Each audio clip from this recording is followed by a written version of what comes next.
So this one on Laurence, on the bloodline of the Holy Grail. This is part 2. And this is going to blow your mind, guys. Because if you are a Christian, or if you have read the Bible, you have been told that the line of Cain is where the demon seed come from. It's where the reptilians come from. And, you know, David Icke has made a real point in making sure that we all think that anybody who has Rh negative blood and is of a royal is literally a reptilian and has their eyes that slit, and you will find that is promoted through a lot of Christian philosophy, and a lot of channels are promoting that, like Zen Garcia, and Now You See TV, and there's like a whole host of them that are presenting this idea that Rh negative people are possibly, they won't say that because they could be liable, right? But they allude to it. They allude to that they are possibly reptilians, shape-shifting demon seeds. And Laurence says the bloodline of the Holy Grail is not the only one. So I started to look and see if anybody else is talking about, well, I actually, to find his, I think that's the reason why YouTube recommended it, because that's where I was searching. I was searching for this line, our line, and looking at our line and looking at Jesus, as you guys know, because my channel is very focused that our bloodline comes from him, or at least from that bloodline, not necessarily him, because when we went over a lot of the different ancient writings, there were other people in his bloodline. They had brothers and sisters, and he had his uncle, and he had other people that would have been along the same thing, like the Rh negative, that would have went with him. So to say that we are absolutely, each and every one of us, are holy grails from the bloodline of Jesus is kind of stretching it. But are we from the bloodline of those same people?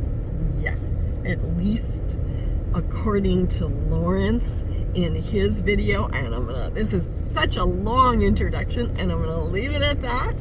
I want you guys to take a look at this. I love you all. Live in love and light, and stop following people that are telling you that you are evil, reptilian, shape-shifting demons.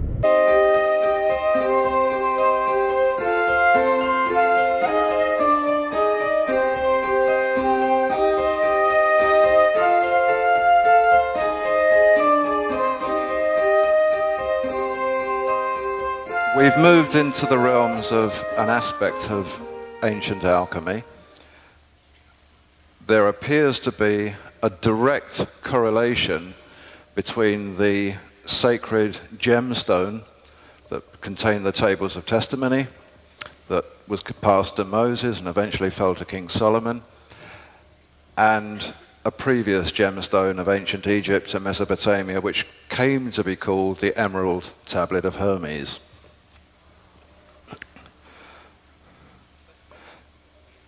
The content of the Emerald Tablet is very largely available still today. A lot of people don't realize it, but it is. And it begins by saying, "By this knowledge thou wilt partake of the honors of the whole world. By this knowledge the darkness will fly from thee. With this knowledge thou wilt be able to overcome all things." This was determined to be all that man had ever known, and a good amount of all that man would ever know. Now, according to the records of the ancient dragon court of Egypt, which was founded by Queen Shebek-Nefru in 1785 BC, the early guardian of the table of testimony, the Emerald Tablet of Hermes, was a character called Kem. Kem was the high priest of Mendes.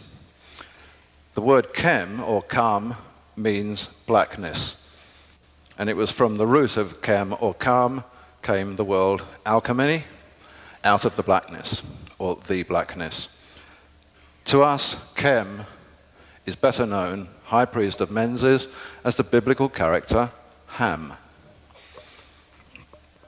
Ham, we are told, was the grandfather of Nimrod, whose family were cursed by the Hebrews because his tradition was in historical conflict with the emergent Jehovah-based culture. And readers of Gothic novels and books about sorcery will, of course, recognize the name Chem of Mendes. He's often symbolized by a goat. This was precisely the emblem of Ham. The coat of arms of Ham was used in sovereign genealogies right through until the 1700s. Every male of that dynasty was given the same coat of arms. In Christian law, as against sovereign law, the goat has become a symbol of the devil.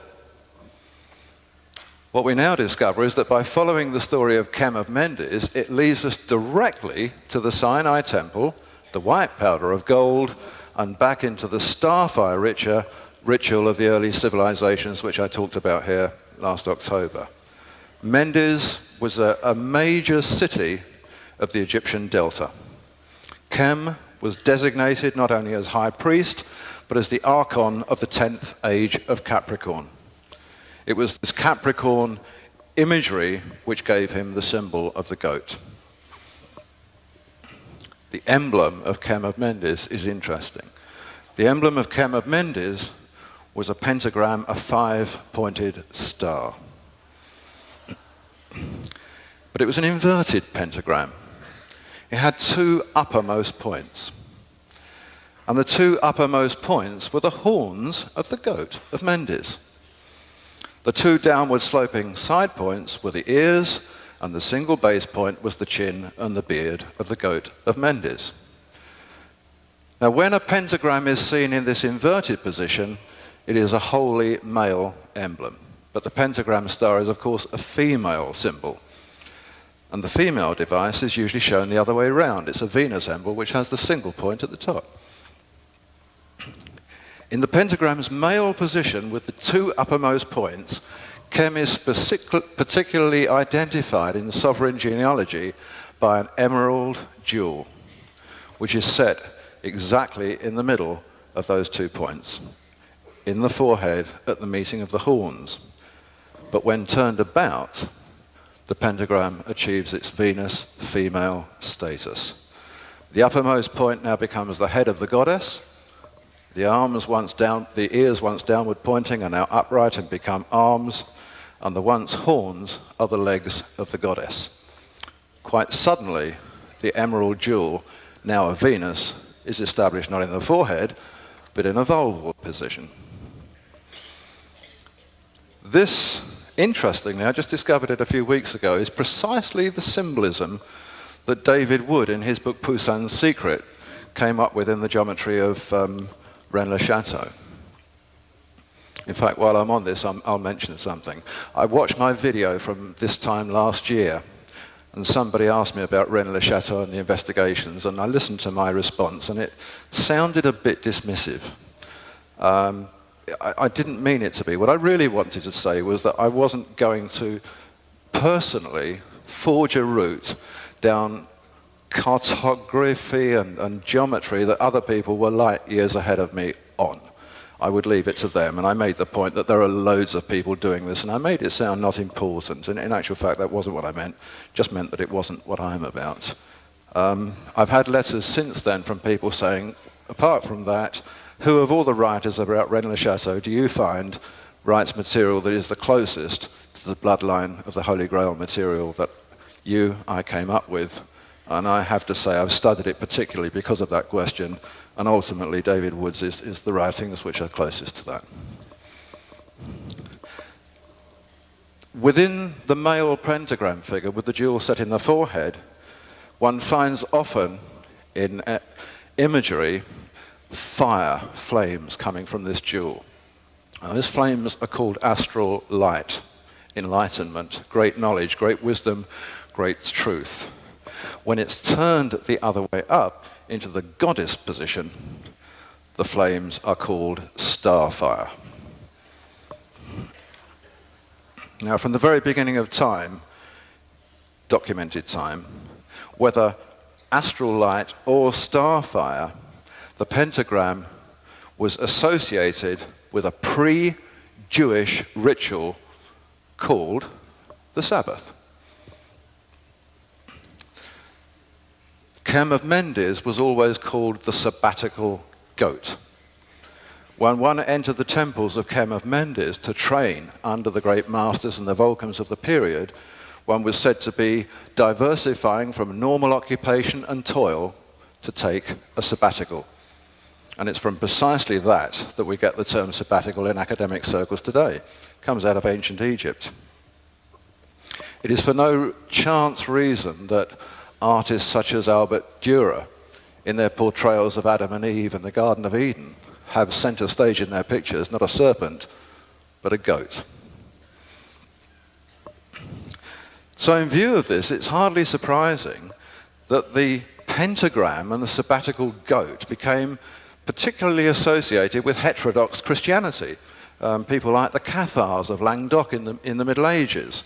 But in contrast, the Orthodox Christian Church endeavored to overawe the whole of this old wisdom of the mystery schools, and they created a hybrid religion which was based on not knowing the secrets, not on learning the unknown, but on suppressing the unknown and suppressing it all. So as an outcome, the goat of Mendes became identified in the Middle Ages, the time of the Inquisition, with black magic, with witchcraft, with sorcery, and with everything that we were supposed to have nothing to do.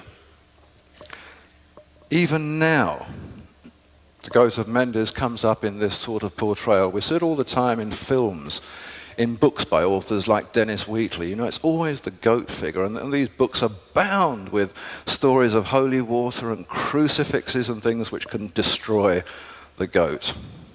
This is really a story based on how to destroy the wisdom, how to destroy the learning, how to make sure that people are subjugated by the rule of the bishops, by church interpretation of the Bible texts. Ham, Cem, is given in the Old Testament as a son of Noah. But in the oldest historical records, pre-Bible writing times, this is not the case at all. He, along with his brother Japhet, were the sons of the great Vulcan and goldsmith Tubal-Cain, who is better known to Sumerologists, and in fact Alan Alford Knight mentioned this as Meschalam Du, king and hero of the good land.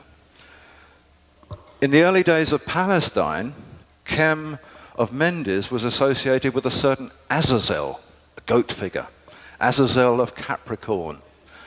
Now, according to the Book of Enoch, Azazel was highly important. He's described as an angel or a watcher or whatever, but it is said that Cem Azazel made known to all men the use of metals, the art of working them, and the great secrets of the use of antimony. Antimony is element number 51. It's known these days as stibium. It's an essential ingredient of the preparatory alchemical process when producing the philosopher's stone. In the ancient Arab world, antimony was called kohl, K-O-H-L, from which derives our word today. Kohl means something which is black. The related word alcohol stems from exactly the same source. It's Arabic, al-kohol, the highly refined philosophical mercury prepared from spirits of wine rectified over antimony, that which is black. From the same root comes the name of Kali, the goddess of seasons, of periods and cycles. And the periodic time frame of Kali's own monthly cycle was called the Kala. And from this we derive the word calendar. In the Hebrew tradition of Bath Kol, a Kali counterpart, Bath Kol was called the daughter of the voice. And the voice of wisdom was the logos, or the word, and it was said to emanate from the womb. And hence the womb was itself designated in times way, way back as the utterer of the word, the utterer or uterus. Now, Azazel of Capricorn, this goat figure, actually appears in the Old Testament, but not in the authorized English version that we have today. In the Vulgate book of Leviticus, there's a reference to the custom of atonement, the early Hebrew custom of atonement, and it is said that Aaron shall cast lots upon 2 goats, one for the Lord and the other for Azazel. That which fell to the lot of the Lord, Jehovah, was to be sacrificed as a sin offering, and the other which fell to the lot of Azazel was to be sent into the wilderness as an atonement. Now, in the English translation, the word Azazel has been missed out altogether and supplanted by the word scapegoat. We still have the word goat there, it's a scapegoat. And the reason for this was very plain, that in the original sequence of that particular atonement custom, it was very, very clear that lots were drawn, bets were made, and offerings were made not just to Jehovah by the Hebrews, but to Chem, Azazel, the goat of Mendes as well. The book of Enoch draws readers' attention to this, making Azazel a very important character and linking him all the time to Hermetic alchemy. In the tradition of the Rosicrucian adepts of the early mystery schools, the writing of Chem was recorded as being the most ancient monument of the Chaldeans concerning the philosopher's stone. This was associated with the wisdom of Thoth, with the emerald tablets. He was called Hermes by the Greeks, and the whole thing was defined as Hermetic.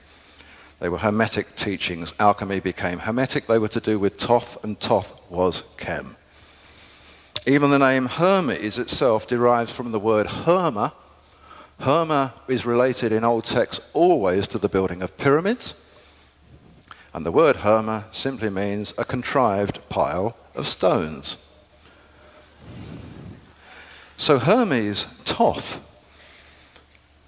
and the teachings of Thoth, the alchemical Hermetic teachings, are all to do, once again, with pyramid building. So how did the Egyptians know about the manufacture of the highwood firestone? This was a Mesopotamian thing before it was Egyptian. What was it, and how was it associated with Venus, with the pentagram, with the starfire? And the starfire was determined as the elixir, the lunar essence, the monthly essence of the goddess. So to answer this, we've got to get back to where I was last October and travel back in time from ancient Egypt, back into ancient Mesopotamia, the era and the place where the whole of earthly kingship began. The interesting thing about early kingship, even in the original Hebrew texts of the Old Testament, not the ones that we have translated, but the earliest Hebrew ones that we have to hand, is that the early kings of the line from Eve's son Cain were called the earthling kings. The word Adam, Adama, meant earthling, and they were called the Adama. So we get back into the land of Adam, we get back into ancient Mesopotamia, we get back into the place where the earliest cities and modern type styles of civilization began. And we suddenly find in ancient Sumer, southern Mesopotamia by the Persian Gulf, that the gods of Canaan and the Hebrews, who were called the Elohim, are suddenly called the Anunnaki. The same people, the same names, the same stories, they were called the Anunnaki. And they were said to meet in assembly regularly at Nippur under the presidency of the great Lord of the sky, the chief of the gods, who was called Anu. And strangely, in Psalm 82, if you look it up in the Bible, you will actually see a reference to Jehovah having to go and present himself before the great court of this assembly.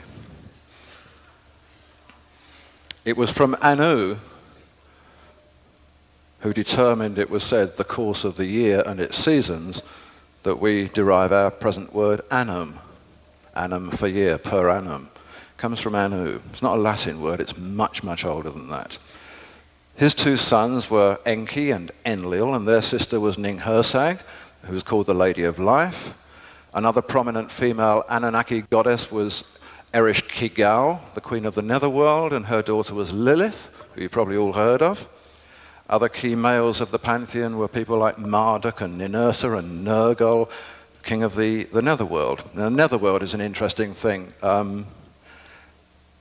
Writers will have us believe that the netherworld was some sort of beneath the earth domain, some underground world. It wasn't at all. The netherworld was clearly just the depiction of the earthly kingdom as against the heavenly kingdom. So this is the netherworld we're in now. The ancient king list of Sumer now dates back more than 4,000 years. The list of all the kings that reigned in that part of the world at that time. But it was only translated 60 years ago in the 1930s. It details one by one the kings of that old region from the time when it first began, and it opens with the words, "Now kingship was lowered by the Anunnaki from heaven." After some length of time, the list mentions that the kingly race and its people were beset by a great flood. It tells the story of this flood in great detail. It doesn't tie up with the time of Noah, as the Bible has it, but the story is the same.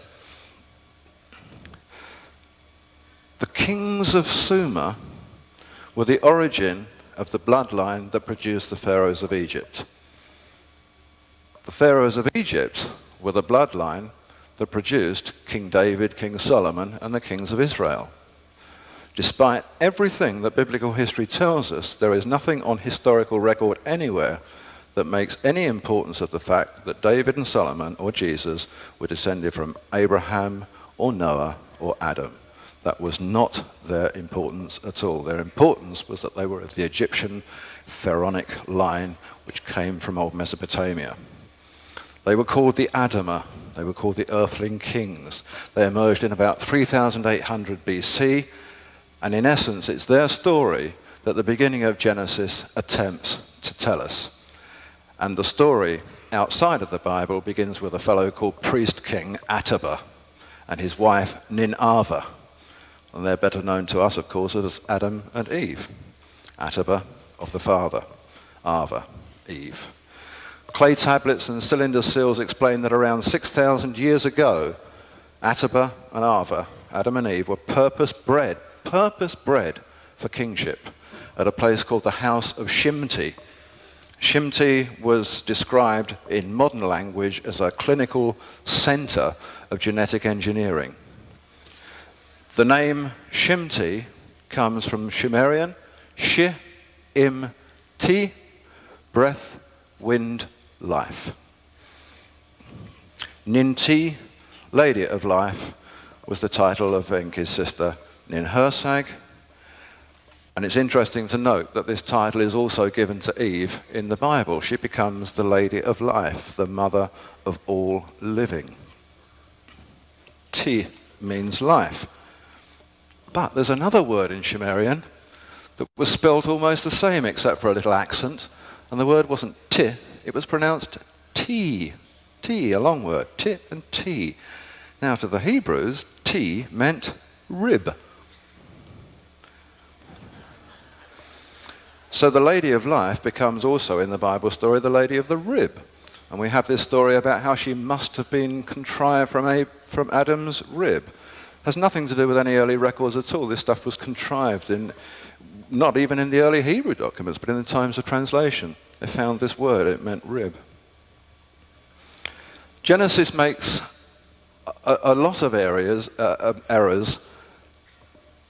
The point that it fails time and time again to recognize is that kingship was wholly matrilinear. Even when one comes into Britain in the times of the Dark Ages and King Arthur and even after that, the rule was very specific. A king can only be a king if he has a queen, and the queen must be of the royal bloodline. So it was the queens that were important, always, the queens of the line. And the reason for that was that it was the female line that always carried the mitochondrial DNA that was so important to be passed to the offspring. Fathers did not produce this DNA. But what the Jews writing the Bible were trying to do was to create a patriarchal dynasty, a dynasty of males that led down to David and Solomon and Jesus. So this reasoning, this law had to disappear. And they contrived a line from Adam and Eve's son, Seth. Whereas in actual fact, all the early documents tell us that the kingly line, the line that held the mitochondrial DNA in its strain and went into Egypt and came back out again, was not the line from Seth at all. It was the line from Cain, the first son. Cain, the fellow who was supposed to have murdered his brother and who we should all treat with suspicion. Why do we treat him with suspicion? Because in learning too much about Cain, we learn too much about truth. The line is detailed in great, great depth in Sumerian and Egyptian history. It was overshadowed in the Bible because they were trying to create a patriarchal line and not a matriarchal line. According to the archives of the Dragon Court of Egypt, the very roots of the distinctions king and queen both derive from the name Cain. Kingship and queenship were identical in essence. They were both Cainship. The sovereign line of the blood relatives, from which also comes the word kinship. Kinship, queenship, Cainship, they're all the same. It means nothing more than blood relative. And that was the importance of the line, that they were all blood relatives. So where does Adam feature in this? Because Adam's the key figure in the Bible, isn't he? He's the man that sort of started it all. Yes, he was the earthly husband of Eve, and he was the first priest king of a particular type, but he wasn't the beginner of the bloodline. The first king of the bloodline was Cain, so where did Cain come from? Well, if one reads even in the modern Bible translations, and certainly in the old Bible translations, Eve actually says to Adam, surprise, surprise, I've begotten me a man from the Lord. This is not Adam's son. The Jewish archives and all of the early archives tell us that the father of Cain was somebody called the Lord. The Bible tells us that Cain was a tiller of the ground. That's really interesting because in translation I found all sorts of things that have got misconstrued. This is a brilliant example of it. A straight translation from what the original text says is not Cain was a tiller of the ground, but Cain had dominion over the earth. That's kind of different, isn't it? Cain, the Sumerian records tell us, and the Hebrew records tell us, was born by a father who the Hebrews call Samael, and who the Sumerian records call Enki, one of the Anunnaki, and he was called the Lord of Samael simply because he was the Lord of Samael. That was a city in Syria at the time. So the Hebrews called him Samael, and Samael has a sort of Satan connotation these days, but it didn't. It was simply the name of a city, and he was in charge of it in those times. So Cain we have as a character whose blood is really heightened. His father is pure Anunnaki, his mother is half-bred Anunnaki, and from her comes the gene. And we get back to exactly what Jay-Z mentioned earlier. Who the hell did he marry? Because this is the guy who the Bible tells us had a wife and had a series of sons, important sons and descendants, called Enoch, Tubal-Cain, Lamech, and others who we learn lots about, but whose story in Genesis just suddenly disappears and gets taken over by stories of Noah and people like that. This family was the key to the royal bloodline. They were the great Vulcans, they were the kings, and they were the most heightened clones, as they called them at the time. Clones. We call it clones now. The word didn't have an E in it. It was clones. Clon meant twig. They were the most important twigs, or as we might say, branches of something they called the vine. They were the clones of the vine. The vine, of course, was the Grail. The Grail was the bloodline. According to not just Mesopotamian texts, but even Hebrew texts of the period say Not that Cain slew Abel and spilled his blood on the ground. What they say is Cain's blood was so advanced that in relation to his brother Hevel, his brother's blood was earthbound by comparison. Cain, it was said in the old scriptures, rose far above Abel. What we have in our modern text is Cain rose up against Abel. It's not the same thing at all. It was making the point that his line was supreme, it was superior, it was the purposefully bred, cloned, branched, kingly line, which was the first clue I got when I started out on the second book to answer the question, yes, the bloodline of the Holy Grail is important, but what was so special about the bloodline in the first place? What was so special about it was that it was purpose-bred to be the Adama, the earthling leaders of mankind, whom the early texts call Lulu, which again was contrived, a hybrid line. The Anunnaki knew that they were not going to be around forever running and building these cities. They knew that mankind would have to take care of his own destiny and have his own governors, so the best they could do for him was to produce this race of kingly beings, and that their bloodline was heightened to an enormous degree that they were almost like gods themselves.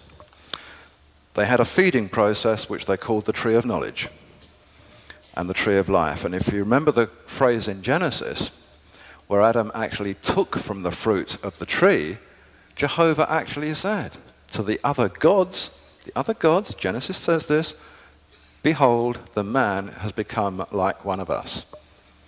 He has become almost like a god himself. And that was the root of the kingly line. It was bred to be almost like gods. And this was what perpetuated into Egypt with the pharaohs.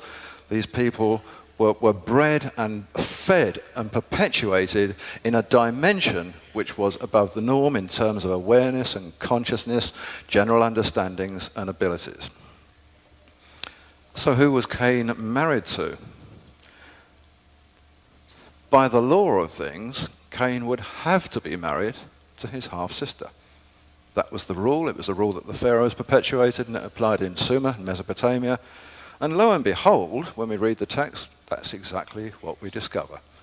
So to answer Jay-Z's question, the wife of Cain was a woman called Lulava. Lulava was the daughter of Enki.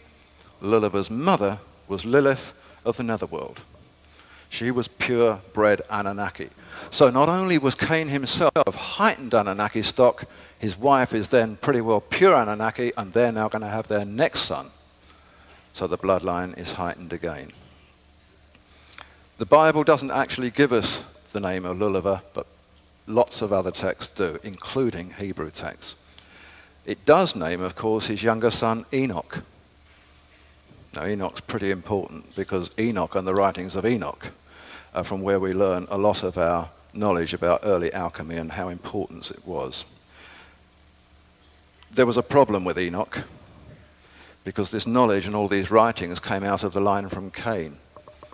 So another line was contrived from a son called Seth, and within that son called Seth, virtually name by name, the same characters and sons, one after the other, are listed down to a fellow called Enoch. Never existed in history. Enoch, who wrote those papers, was of the line of Cain. The line of kings was defined as the branches, as the clones, or as the twigs of the vine, and the branches and twigs of the vine are exactly what perpetuated into the Middle Ages, Grail law, and all the things that I wrote about in the other book. It is still there today. The vine is the cup, is the Grail. In all aspects of their contrived breeding, this kingly line was superior to the normal human race. Physically and mentally, and in terms of its longevity, was immensely superior. They lived for a long, long time. It was recognized at the time, although they probably didn't call it the same thing, that the important aspect of breeding this bloodline was the gene that came from the female. They didn't quite know what to call it. They knew the word gene then, because the word gene simply relates to a continuing process. They linked it to Isis, the great mother god of the whole. You know, there were lots of gods and goddesses, but this all-embracing figure was Isis in ancient Egypt, and they linked it to that, and they called it the gene Isis, from whence comes Genesis, the beginning. So from 3200 BC, we suddenly start to learn about this feeding process. We learn about something called the plant of life, or the tree of life. And the more we look, the more we find exactly what this plant of life was, and suddenly it becomes called starfire. Starfire now suddenly relates to the Egyptian pentagram and to the Venus figure. Starfire. I guess there are some of you who were here in October when I spoke about starfire before, but I'll just cover it a little bit. Starfire in Jewish circles became something which they were taught to avoid like the plague. Starfire belonged to this other line. This belonged to the senior kingly line. This is a line of important superior beings, and Jehovah wants us to have nothing to do with that. We are supposed to be subordinate subjects. We must not take the starfire. Starfire was related to blood, and hence the dictate was made that Jews should avoid the ingestion of blood. It applies even today, and it applied from way, way back, and it's the reason why even now meat is hung to get rid of the blood before it's ingested. Strangely enough, in the Christian world, exactly the opposite happens. Not just that we eat blood and we eat meat and things, but we purposely make a ritual out of drinking blood. In the communion or mass sacrament, we take the Grail chalice, which is filled with the blood of the Messianic line, the blood of Jesus. We know that that's what the wine represents. We know that the wine is the fruit of the vine, and we know that the vine was this bloodline. We are ingesting figuratively the blood of this bloodline, which the Jews cannot do. So, how old is this chalice and wine ritual? How far does it go back to the point where actually it was a chalice of real blood? Well, it goes back a very, very long way. It goes out of Egypt, it goes back into ancient Sumer, and we discover that even then, the aspect of the chalice was all important. When this ritual was performed, the chalice represented the womb, exactly as I said in Bloodline of the Holy Grail. This is a female symbol that goes back to 3,500 BC. The chalice was as important as what it contained. The practice revolved around purely and simply feeding this line of kings with the menstrual blood of the Anunnaki goddesses. It's not surprising that we see references to this in medieval and even later 16th and 17th century Rosicrucian archives. It's the reason why people trying to attack and have a go at groups like the Rosicrucians or the early Knights Templar always have this thing about, oh, these are people who drink blood from skulls and that sort of thing. Well, clearly they don't, and they haven't done for the longest time, but this is where it goes back to. The importance of it was that even in 3000 odd BC, they recognized that this menstruum contained the most versatile elements of the human body. Hormones that were geared to do certain jobs within the body. You could heighten your hormonal status by taking this stuff. It seems a little bit, I don't know, it doesn't seem very nice, does it? But in fact, today, just to put it into perspective, we take all sorts of strange bodily supplements and things. The premarin hormone that we take today comes from the urine of pregnant mares.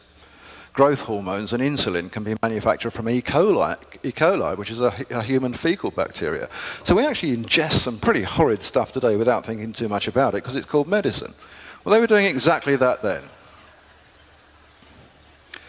The importance of it was that it was not human starfire. It was Anunnaki starfire.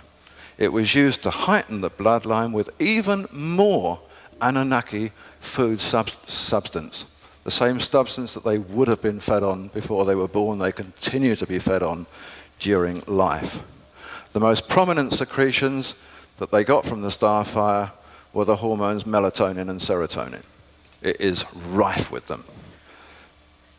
These are the secretions of the pineal and pituitary glands, which you clearly know.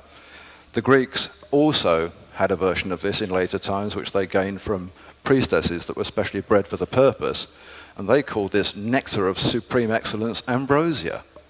And that's where the word ambrosia comes from. It's the same thing. It's starfire from priestesses and goddesses. They called it sometimes soma, S-O-M-A, life-giving.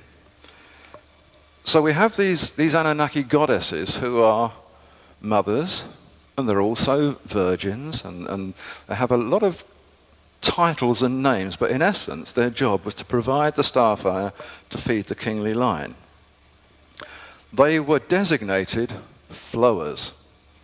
They were the flowers, and they were defined generally by the symbol of a lily or a lotus flower. And the word flower comes exactly from that root. It comes from the godly flowers.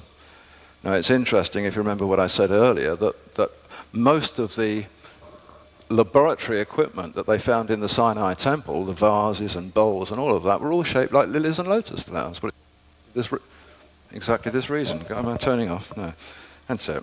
So the flower, she who flows, they were called lilies, and they were given names, and we find it in Anunnaki documentation, an ancient Sumerian record all the time. The characters were called Lily. They were called Lulava, the wife of Cain. They were called Lilith. They were called Lilutu. They were called Lilith. All of these names determined that these were Anunnaki flowers, producers of the starfire. So, I mean, most of you know about the functions of the pineal and pituitary glands, but in fact, the records of ancient Sumer tell us that they perfected a ramifying medical science of living substances to feed this line. And starfire was the essential source ingredient. It was called the gold of the gods. It was fed only to the kings and the queens of the royal succession. It was also called the vehicle of light, being the ultimate source of manifestation. And in this regard, it was equated with the waters of creation. So suddenly, light, waters, all of these words are all coming in, and these are the emblems that we find in the Sinai temple. Light, water, bread, all of this stuff. It all comes back to starfire origin, feeding the pharaohs, feeding the kings, feeding the bloodline. And it was for this reason that the original emblem of Cain, the mark of Cain that was placed on him, was not a curse, it was actually a coat of arms. The oldest recorded grant of arms in sovereign history in the world was a red cross within a circle. It was called the mark of Cain, the emblem of the kingly line, and it was also called the cup of the waters. The cup of the waters, when translated later into a sort of Greco-Roman, was Rosae Crucis. And from Rosae Crucis, of course, come the Rosicrucians and everything associated with knowledge of this practice. This was the knowledge that the early Rosicrucians held. They held the knowledge of the cup of the waters. The cup was the chalice, the waters was the blood. This is exactly the same symbolism that we have in the Christian church today, except that we've forgotten what it was all about.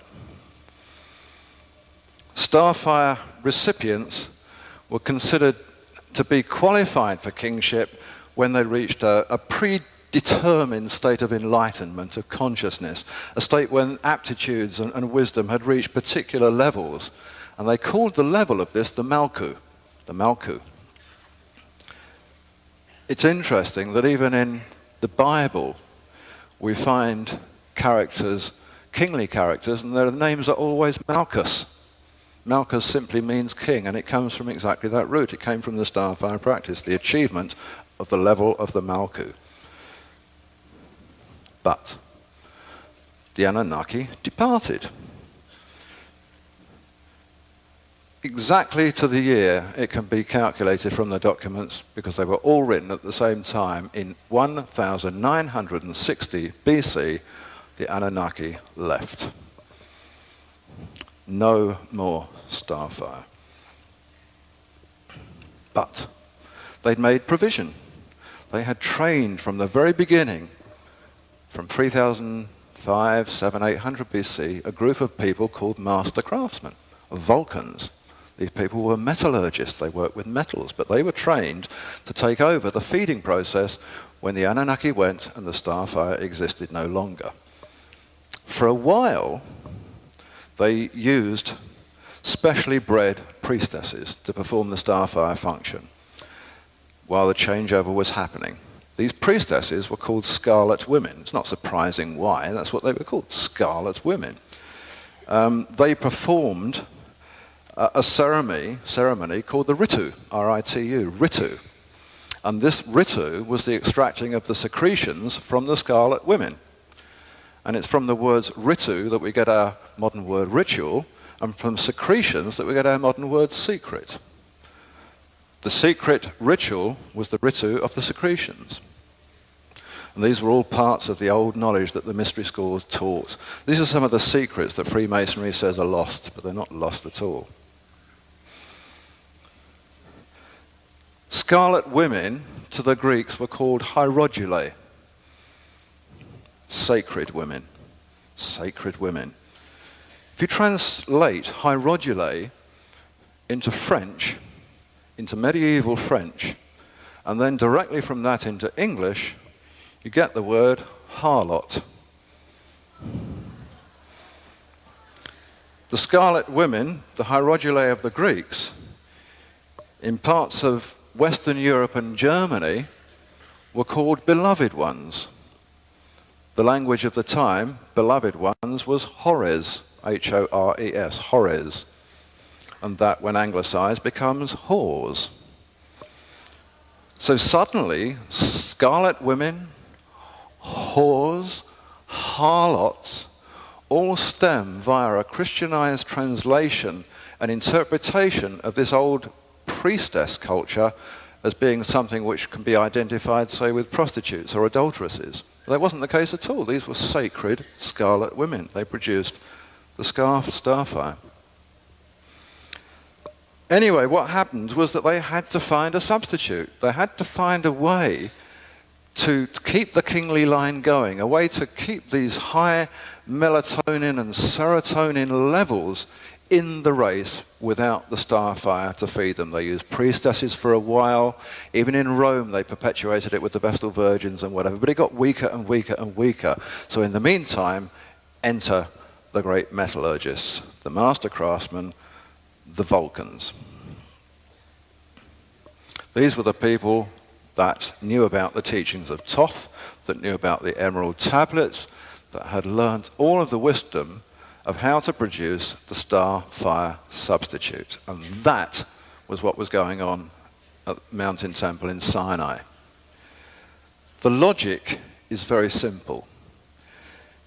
If you take a supplement that is in essence pure hormone, it increases your bodily level of those hormones.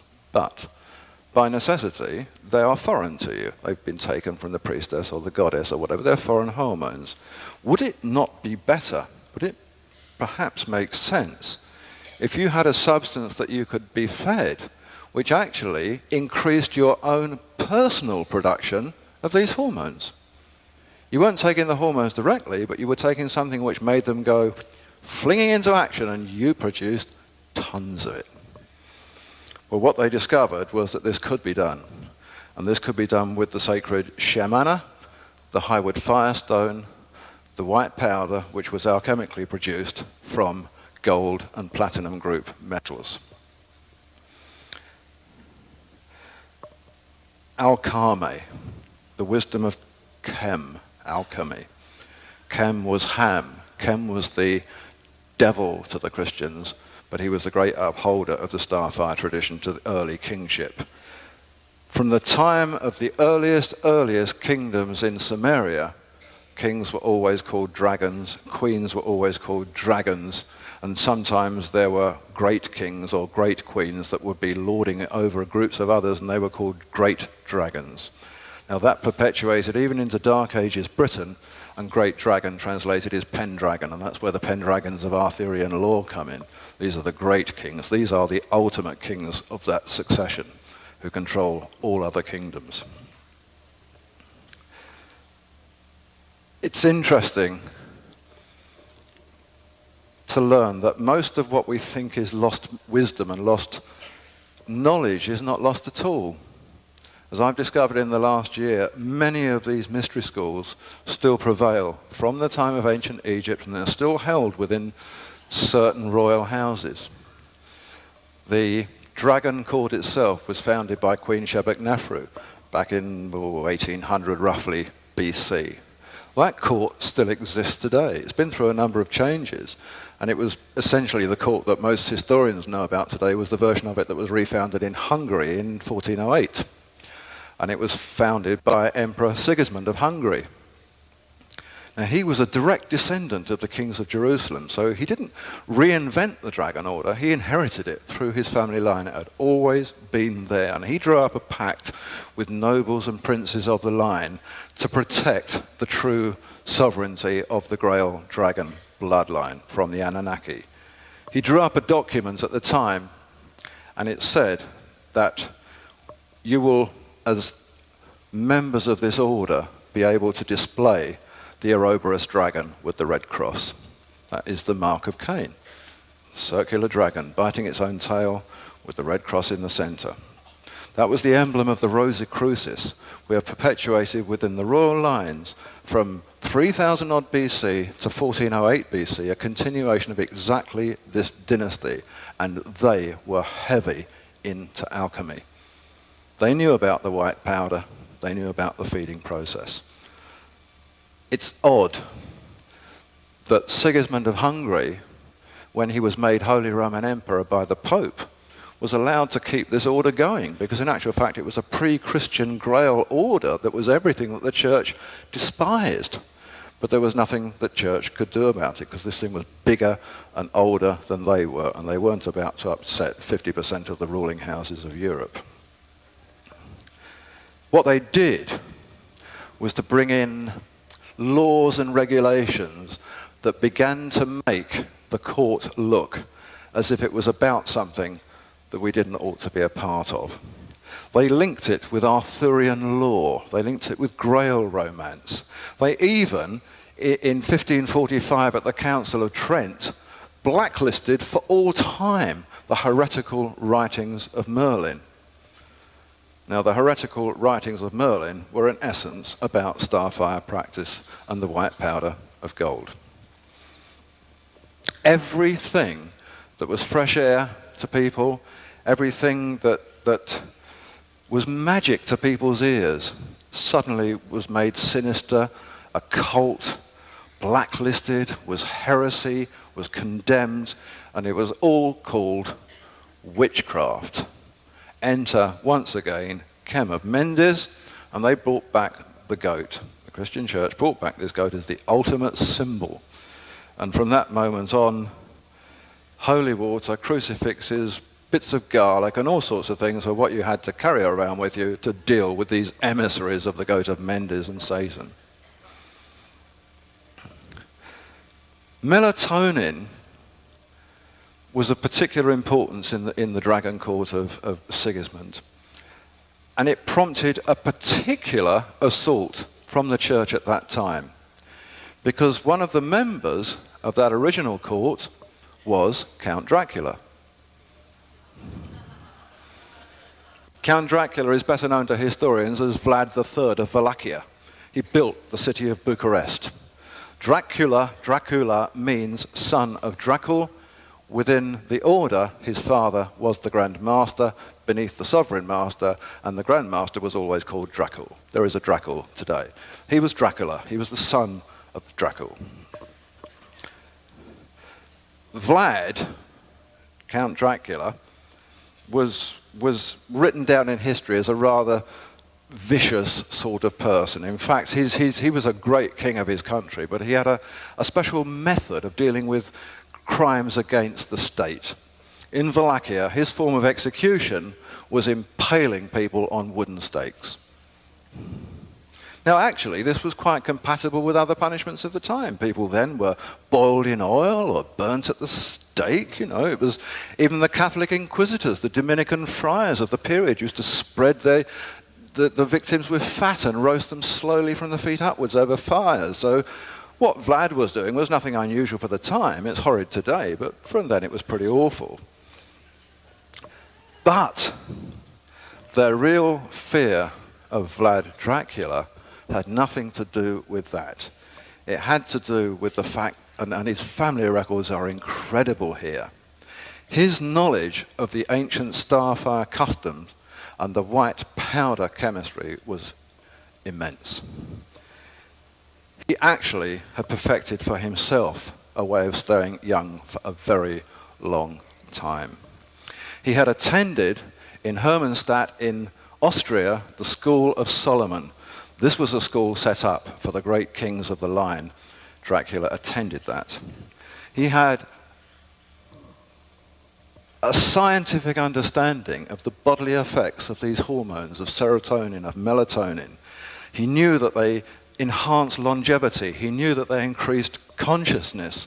So all of these attributes were there, along with his knowledge of starfire. And it was from that that the church bore the Transylvanian myth.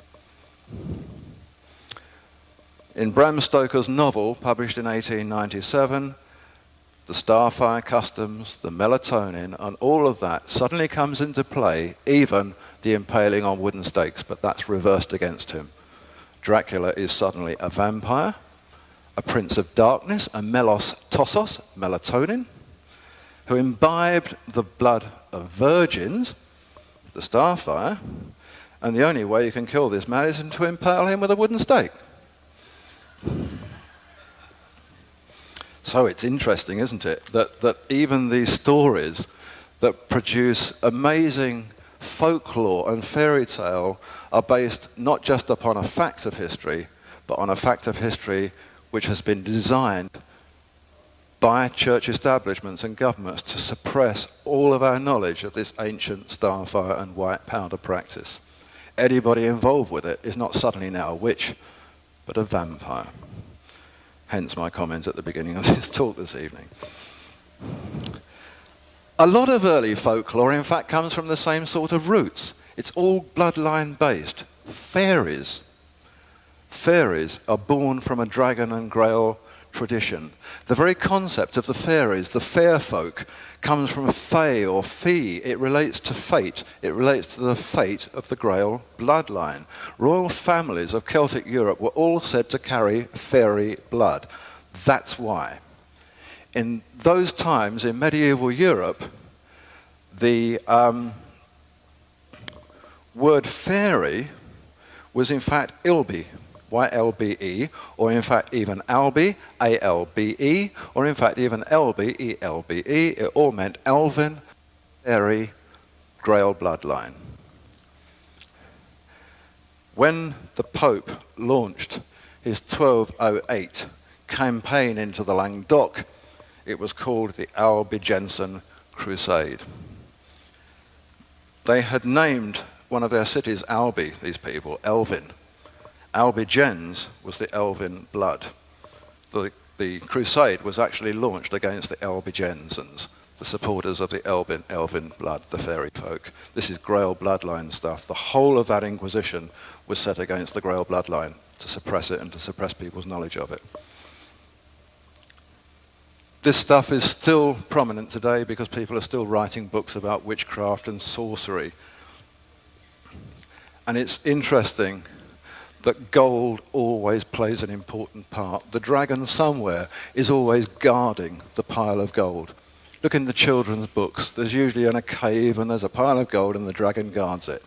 This is the gold of the Starfire substitute. The dragon is the bloodline, and this is the great secret being guarded by the dragon. Gold was always a symbol of kingship. Pine resin, which is associated with pineal secretion, pineal gland secretion, was used to make frankincense. Frankincense and gold were traditionally emblems of kingship in the royal bloodline. They were also linked up with myrrh, which was a gum resin used as a sedative, which was representative in the line of death. Tomb and womb were absolutely synonymous in the language of the Grail. Tomb and womb are both roots to the knowledge. They are both death, and their symbol is myrrh.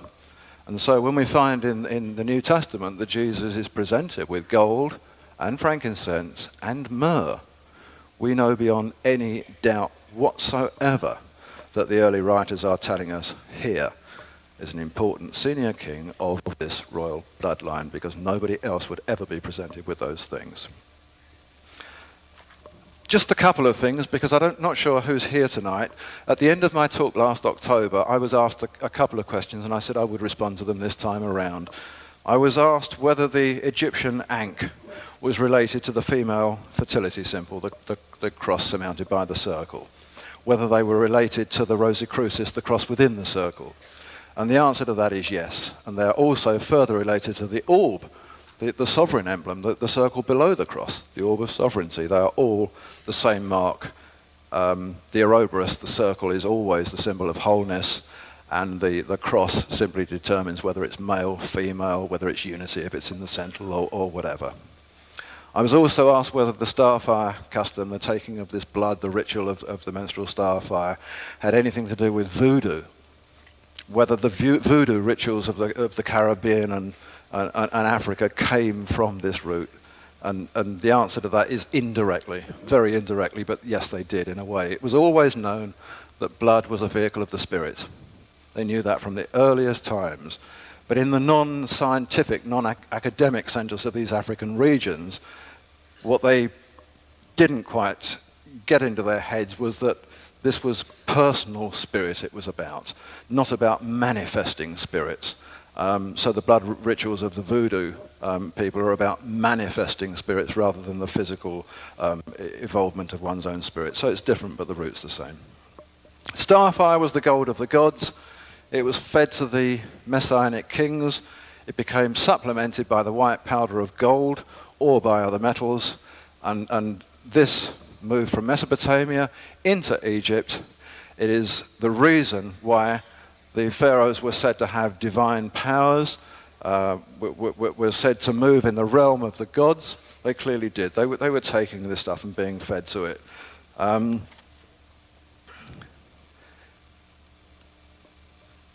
Metallurgists are interesting. In the New Testament, we're told that Joseph, Jesus' father, was a carpenter, aren't we?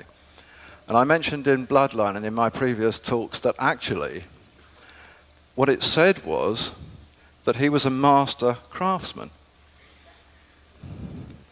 Now, we have a whole new connotation on that now, because the master craftsmen are indeed the people who ran the temples, who were in charge of the production of the white powder of gold. We know now that this was exactly what they were doing in the Essene environment at Qumran, and we now know that Jesus' father himself was a master craftsman, and the master craftsmen, the leaders of these temples, were called masters.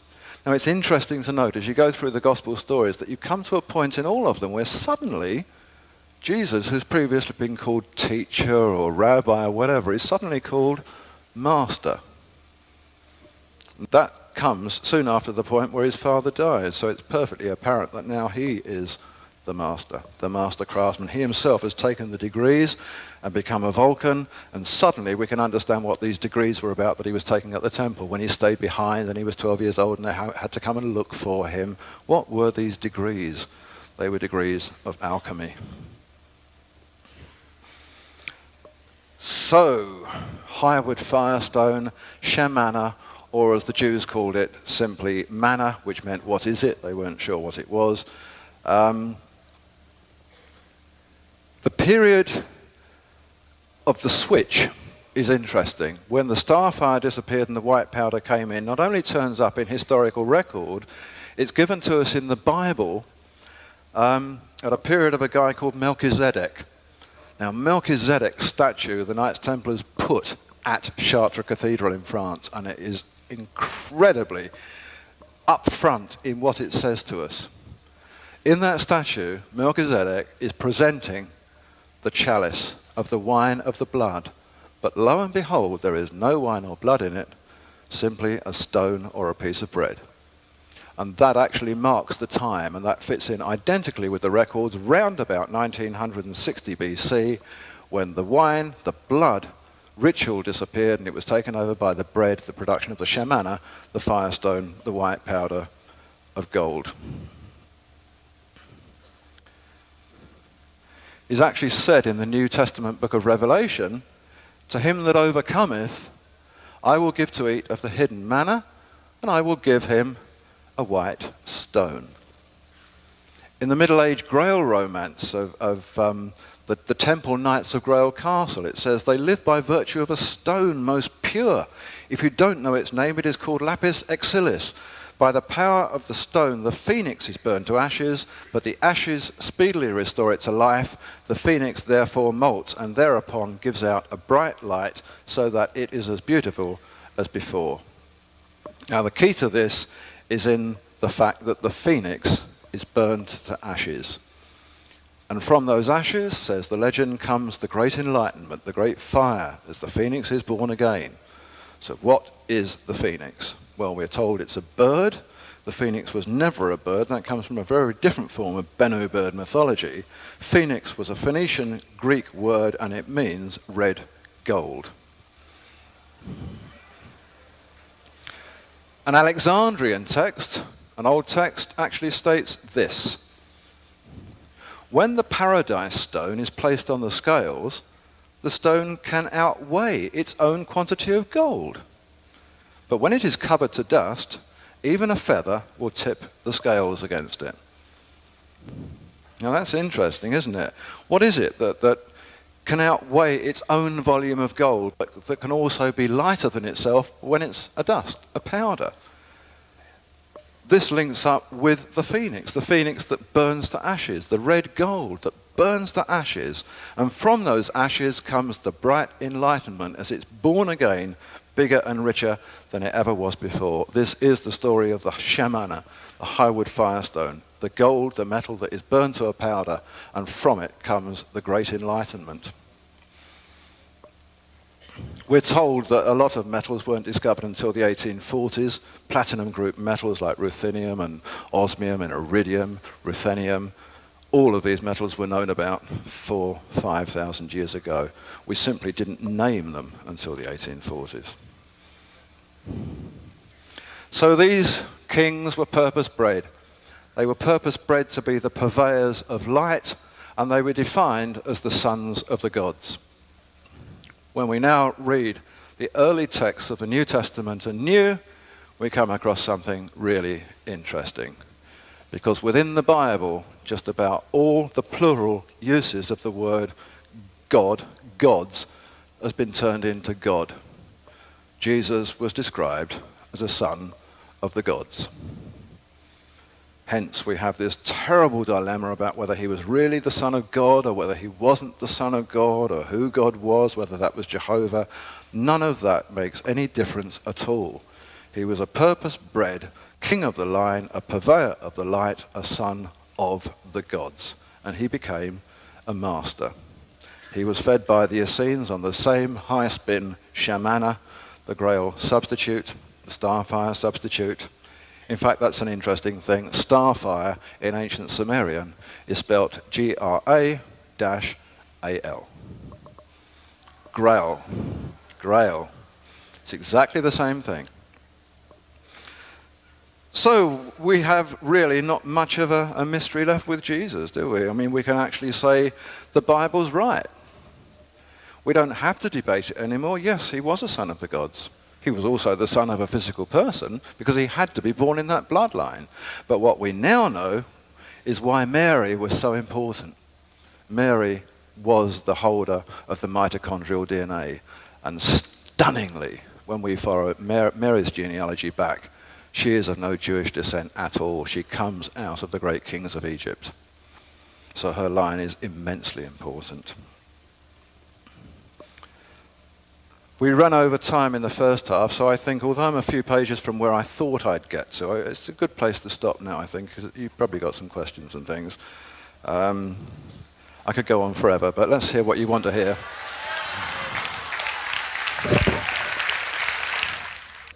I have a short question. It is about your time schedule. Is always you place the beginning of civilizations about 3,800 years ago, or 3,800, and nevertheless, there has been shown by some geological evidences that the Great Pyramids, which would be the time of Hermes, following your what you have said, cannot be younger than I don't remember, by the kind of 10,000 years before Christ, BC or so. Do you know anything about that, or you are completely in line with the general chronology of ancient history that we give in the Bible and all that? Right. The 3,800 BC, the 4,000 BC, that aspect of what I'm talking about, don't confuse this, please, with my seemingly saying this was the beginning of civilization. That's not what I'm saying at all. What I'm saying is this is the beginning of the creation of earthly kingship. It's a different thing. The human story, the story of the Anunnaki and everything that went before has a much, much longer time span. But it was in that period where the documents appear that tell us about how the kingly race was determined and devised. And that's really what I'm interested in, how this line of kings happened to be. As far as the pyramids are concerned, I have come across no evidence whatever anywhere that suggests that the pyramids were not physically built in the time frame of the 4th dynasty pharaohs. However, there is amazing evidence to show that their ground plans were laid down probably 10,000 years before that.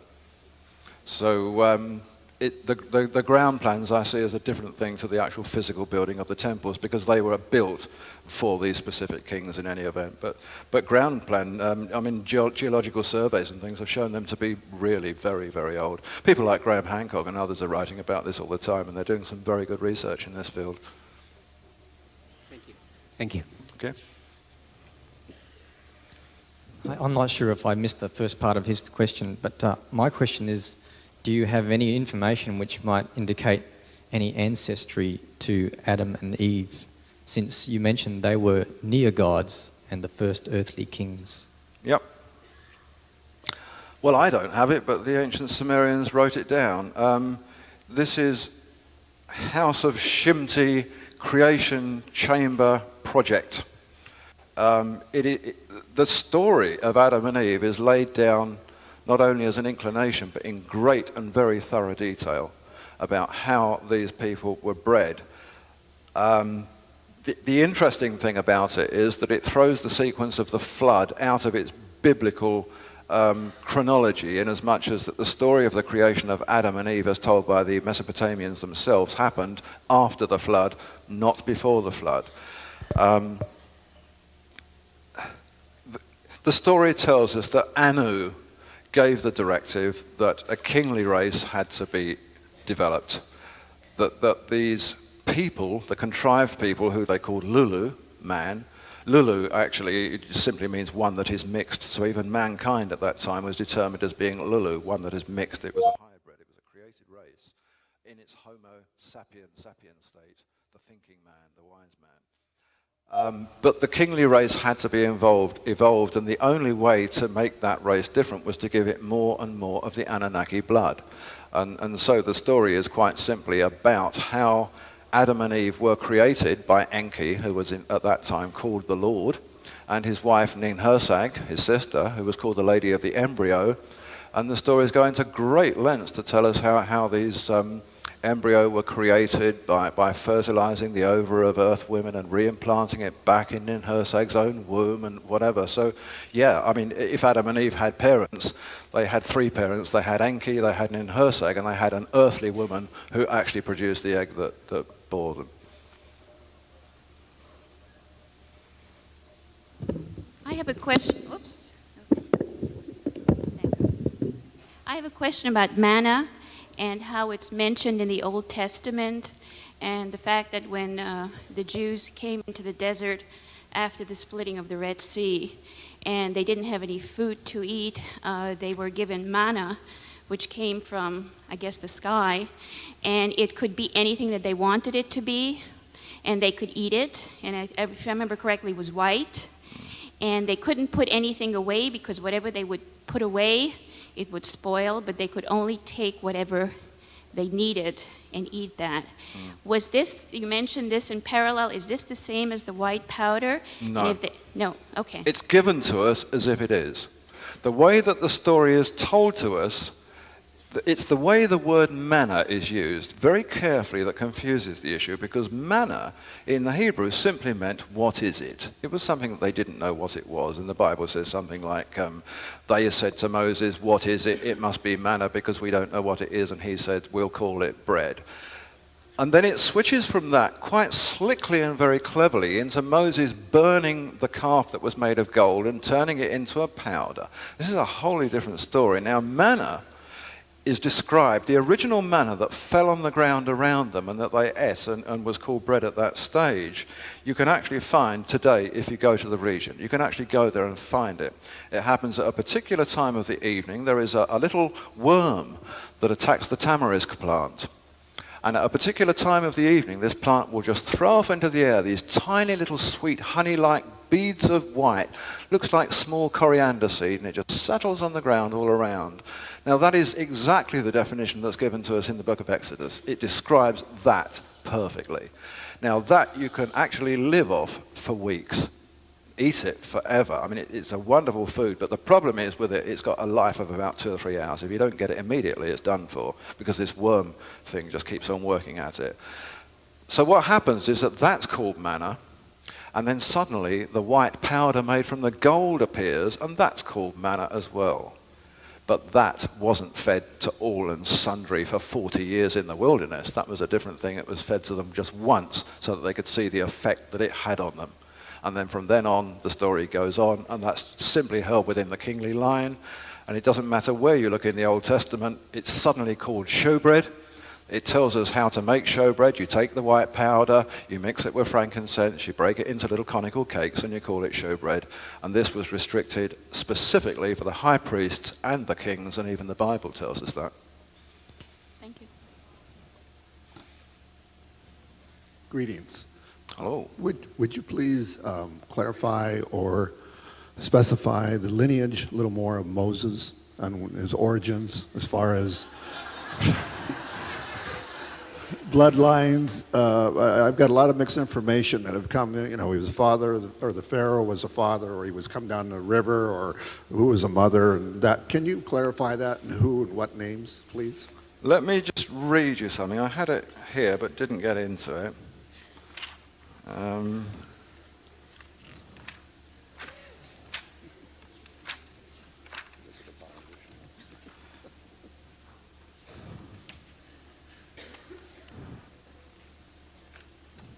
Listen to this.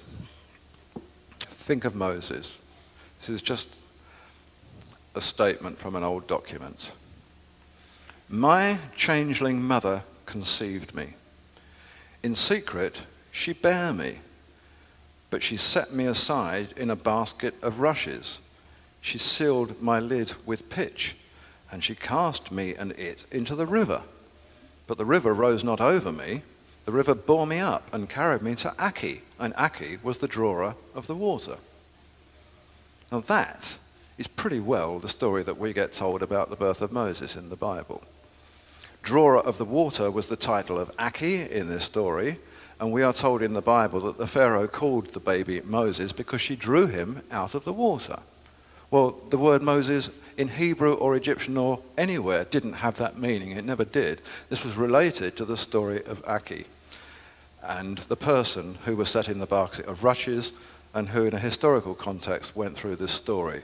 That is the story written down in person by Sargon the Great, king of Akkad in 2370 BC, 1,000 years before the time of Moses, and he, then known as Sharukin, was telling the story of his own childhood and how he came to be found and became the king, the great leader. Now, the chances are that even that in itself was mythology, but it doesn't matter. It is a perfect example of how certain stories that were Mesopotamian in origin or even early Egyptian in origin were taken on board by Bible writers and used to create a mythology around their own characters.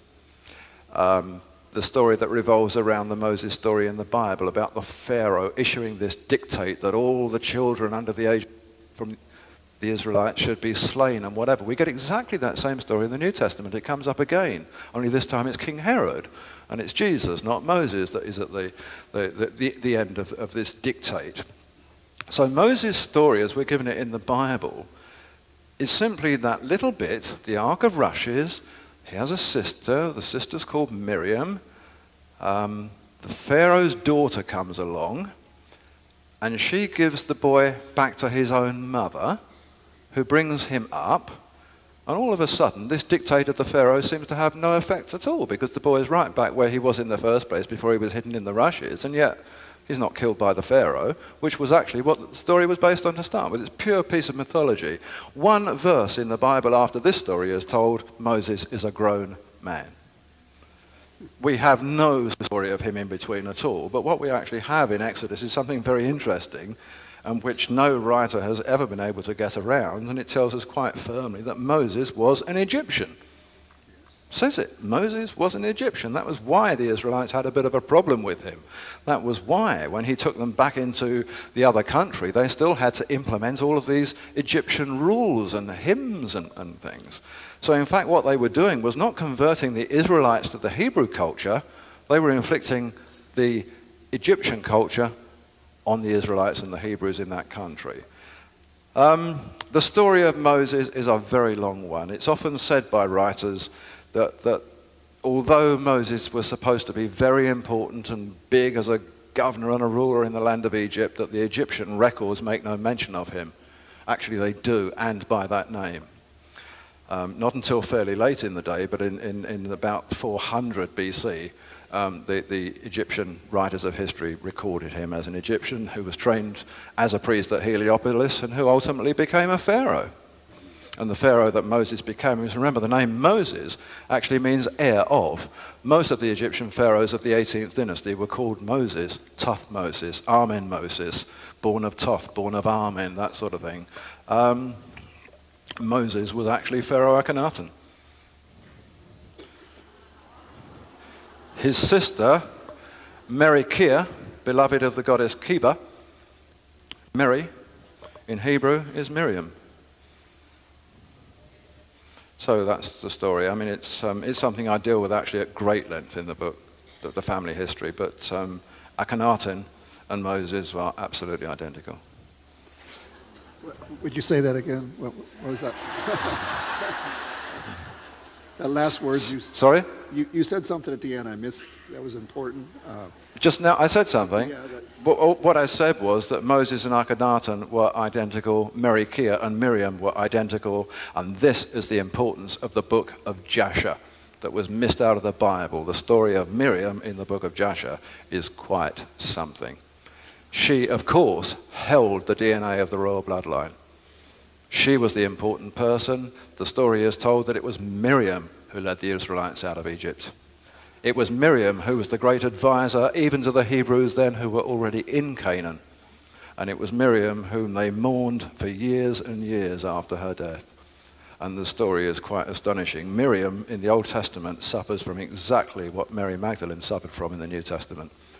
If her story was told, it would be very easy to understand the whole of how it worked through the female line, but she got pushed aside as a little lady with a tambourine. Thank you very much. Thank you. Yeah.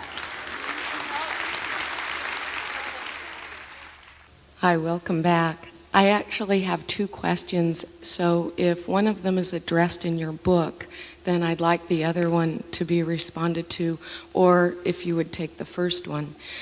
You've mentioned mitochondrial DNA, and I'm interested in more information about that, and if you've encountered any information relating that and 12-strand DNA. And the second question is regarding the tables of testimony that you've been speaking of today. And I'm wondering if there's a connection between those and what you were speaking of when you were here a year ago and mentioned that we're still in the hands of the royal houses of Europe and the information would be revealed at an appropriate time, and I'm wondering if that time has arrived. Wow. Yes, in the current work, I'm generally referring to these documents as the tables of destiny, whereas previously you'll remember, have talked about the tables of testimony. Now, in essence, they are exactly the same thing. The difference is in the culture that's referring to them. Once one gets back into the BC years and into old time, they're always called the tables of destiny. Once one comes into the Christian era and modern times, they're called the tables of testimony. It's exactly the same thing. And in fact, the story of them goes back the longest time. I mean, the Mesopotamian records tell us who the guardians of these tables were, one by one, within the Anunnaki family strains. And they were regarded as the ultimate treasures of kingships and Anunnaki control. Aspects of the tables of testimony actually moved into the early Kabbalah, Hebrew Kabbalah. And Kabbalah itself is an interesting history because it's often presumed that the early Kabbalah with a Q was the same as the later Kabbalah with a K or a C, and it actually was not.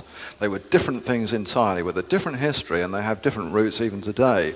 And the organizations that are involved in them right now will tell you that this has nothing to do with that. Kabbalah and the Kabbalists are very different things. Yes, the time is now, but that doesn't mean to say it's this week or today or even this year. In the course of the way history moves, 300 years is a moment in time. What's happening is that we are now at the moment in time in the larger scheme of things where knowledge is beginning to come to the fore by one route or another. I'm not the person fronting this by any means. I'm just a little part of it. You know, I get bits of it from here and there, and other people are doing their bits, and gradually we can see that we are in an age of great enlightenment. Things like computers and the internet cause us to be questioners today. We were never questioners before. Until people learn to answer questions, to ask questions, or to challenge the dogmas, then there's no way that the secrets and mysteries will ever be revealed because people aren't ready for them. Right now, people are ready. So little by little, things are coming to light. It doesn't mean to say that when I go back to Britain, I open a cupboard up and there are the tables of testimony. It doesn't sort of work like that. But the translated forms of them do exist in numerous languages, and certainly within orders like the Imperial Order of the Dragon. I mean, they've got amazing records of this stuff going right back to Egyptian times. The other question, DNA, I have to be very careful when I write things in a book of this sort that I don't present myself at any moment in time as looking like a doctor or a scientist or a medical man, because I'm none of these things. I can only report on findings as they are at the moment, or on information passed to me by doctors or medical men. What I knew from the research was that there was clearly a very important DNA that was only managed through the female strain. And so this is where the mitochondrial strain comes from. You know, this is the key form of DNA that is passed to offspring from mothers. Fathers don't have a part in this. Doesn't mean it only goes to daughters, it goes to sons and daughters, but then again, only the mother passes it on to the next generation. So without me personally knowing too much about the mechanics of it as a doctor, historically that was what they were about, perpetuating the bloodline through that DNA strain. Yeah? Thank you very much for your profound research. Yeah.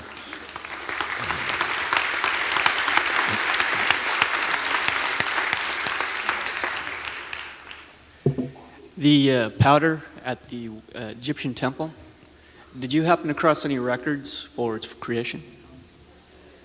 Sorry, did I? Did you happen across any records for the creation of the white powder at the Egyptian temples? Did I come across any records for the creation of it? You mean, how do we do it?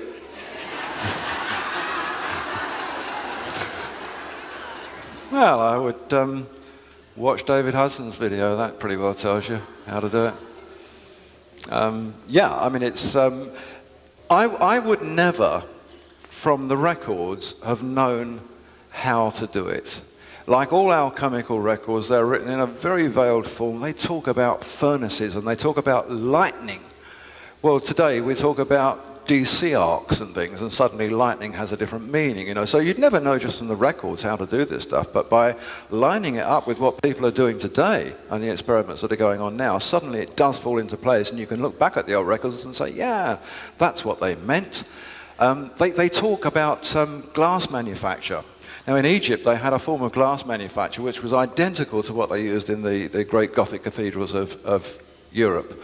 Now, the construction of this glass is actually detailed quite thoroughly, and it was a particular form of glass that was made out of metals. Now, the interesting thing about it is that it defines within the process of making this glass, and they said that the different metals determine the coloration, that during the course of the manufacture of the glass, its weight changed dramatically from the metal that it started with.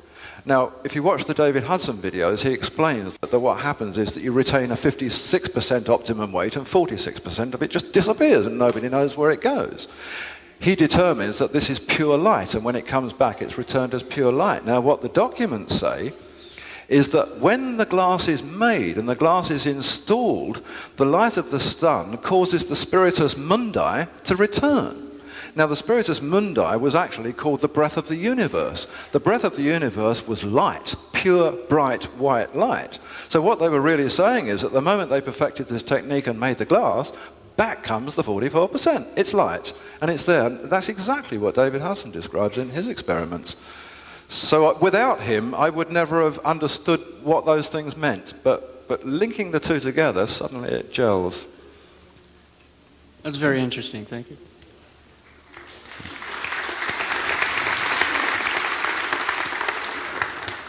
Sir Laurence, I'm interested in the link between this bloodline that you speak of and you've written so much about and researched, and the relationship to the European Council of Princes for whom you work. Is there, it appears to me that that the bringing back of perhaps constitutional monarchies is something that's of great interest to you. And I'd like to know, is that accurate? And secondly, is there a link somehow with bringing this particular genetic line back? Indirectly. I mean, it's not a specific agenda of any sort. You know, if one reads aspects of books like The Holy Blood and The Holy Grail and whatever, you get this feeling that there's a sort of an undercurrent of some secret network of people trying to bring this back or that back. That's exactly what it isn't. There are very, very few secrets or bits of knowledge that appear to us today to be new that haven't been there to have all the time. These people have never been slow to tell the story, and they've never withheld information. It's the people that get in between the church establishments, the governmental establishments, that put the blocks on things and stop this getting through. And if it does, they call it mythology. At worst, they call it witchcraft and heresy and all of that. So really what's happening now is that people are suddenly seeing these things in a new light when they're presented, and they're saying, hey, this is not witchcraft, this is scientific, this is interesting. As far as the royal families are concerned, you have to accept the fact that royal lines come from all sorts of places. There are, within the current royal houses, very clean, very direct lines, but there are others that are very diluted and come from round the edges and whatever. At the end of it, what the council is concerned about, as against what I'm concerned about, they're concerned about an attitude, a princely code of contact, an attitude towards service by princes to the people. Now, it's perfectly possible for somebody to have all of these attributes without being of the bloodline at all.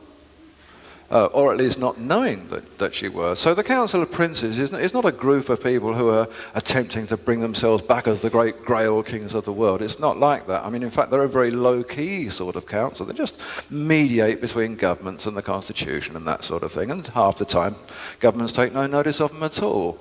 They have to take notice of them when they're quoting the constitutions, that's all, so that governments can't bypass them with legislation that is contrary to what's laid down. But it's not just those families. You know, in Britain, we had old kingdoms in the Dark Ages, the pre-King Arthur times, the era of the Pictish kingdoms and the old Celtic rulers and all of that. Most of those families today still know who they are. They still know who they are. They still have their courts. Some of them even have their own armies around them. They're not armed armies, but the titles, the structures still exist. So that if, for example, you know, a particular little area of northern England happened to get its independence, then these people could naturally just assume a sort of governor status within that. It's not something that everybody sort of waves banners around and takes that seriously, but quite clearly these families are terribly, terribly proud of their heritage. And they are very, very concerned that when a line was purpose-bred by scientific means to do a job, that gradually, little bit by little throughout history, they have been maneuvered aside and pushed aside for church-controlled merchant classes to take over government. And therein lies an interesting story, because once you see that happening country by country and see the way that governmental structure changes after it, you can actually see that there was a positive difference between the line that was bred to be kings and the line that proclaimed itself kings. And the whole aptitude and attitude towards the whole thing was quite different.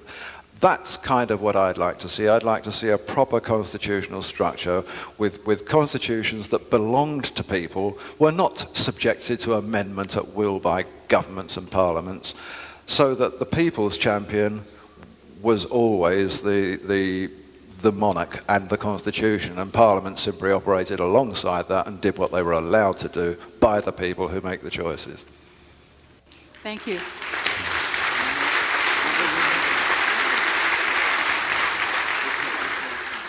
Hi, Laurence. Hello. I'm so glad I've been watching your videos for about 8 months now, or I wouldn't know what you're talking about. I just watch those so much in the evening, and they're so great. Kind of a thought just came to me. I grew up in the rubber capital of the world, Akron, Ohio. And I know that there is a term called vulcanization having to do with rubber. I also know that the hierarchy were called the dynasties, and one of the great ones is Firestone. Isn't it? Interesting. Isn't that interesting? Well, it's for no chance reason sometimes that names get chosen for products. In ancient Persia, the god of light was Mazda or Osram. Now in Britain we have our two leading light bulbs are called Mazda and Osram. You know, these names crop up time and time again, and we take little notice of it. Firestone, of course, for tires. Vulcanization, of course. This is the power of molding. Hermetically sealed glass. Here's another one. That comes straight out of ancient Egypt when they're creating vacuums between sheets of glass using the emerald tablet of Hermes and the information within it. It was hermetic. So today we get this sealed double glazing and we call it hermetically sealed. It's from exactly that same root. So yeah, it all comes from the same root source. Okay.